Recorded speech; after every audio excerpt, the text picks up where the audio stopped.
présentement, c'est la Coupe du monde de soccer et un des autres gros événements de sport qu'on a eu cette année, ce sont les Jeux olympiques. Ça peut être le fun avec le recul de se demander qu'est-ce qu'on retient d'un événement comme ça. Quand je pense à Milan Cortina, la première chose qui me vient en tête, c'est Johannes Klébo, le grand champion de ski de fond. Et ce dont je me rappelle, c'est une anecdote qu'avait fait remarquer le commentateur Alexis Turgeon. Il avait mentionné que Klébo avait dit en entrevue être la personne qui a le mieux mangé et le plus dormi en Norvège dans la dernière année.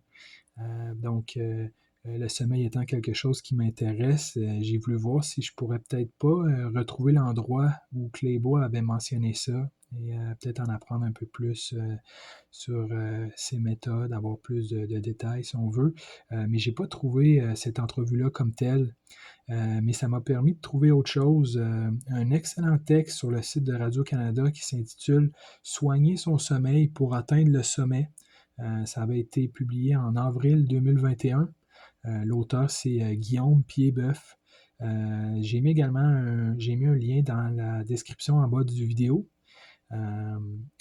C'est drôle parce que dans l'article, le spécialiste Jonathan Charret mentionne que l'horaire, et je le cite, de l'école est encore basé sur le vieil horaire de la ferme. On arrête au mois de juin pour les foins et on recommence en septembre quand les foins sont finis.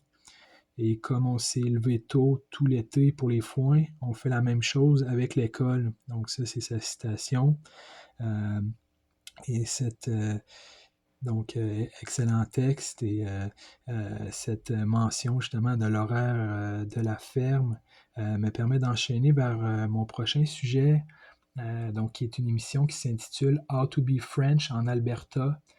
Donc en français, là, comment être francophone en Alberta, que j'ai découvert dans les dernières années sur la chaîne TFO. Ça relate l'histoire de gens qui sont allés s'établir dans l'Ouest canadien. Ce sont de courts épisodes d'environ 10-15 minutes. La plupart portent sur une personne en particulier. Le premier épisode s'intitule Les débuts. Une des premières phrases qu'on entend qui est dite, c'est l'Alberta en 1953, c'était au bout du monde. Donc cet épisode-là nous présente là, des familles de colonisateurs qui sont allés s'établir là. Ensuite, on a le deuxième épisode qui s'intitule Le restaurant, sur un restaurant qui s'appelle Le Chartier, qui est à Beaumont, en Alberta. Anecdote au sujet du nom du restaurant. Les propriétaires, en faisant une recherche dans une bibliothèque, ont vu que dans les fondateurs de la ville de Beaumont, il y avait Louis Chartier. Un monsieur qui est parti du Québec et qui a fondé Beaumont. Donc, ils ont décidé d'y donner le nom de leur restaurant. Le troisième épisode s'intitule Le politicien. Le quatrième, c'est un road trip. Le cinquième s'intitule L'artiste. Et au total, il y a 12 épisodes.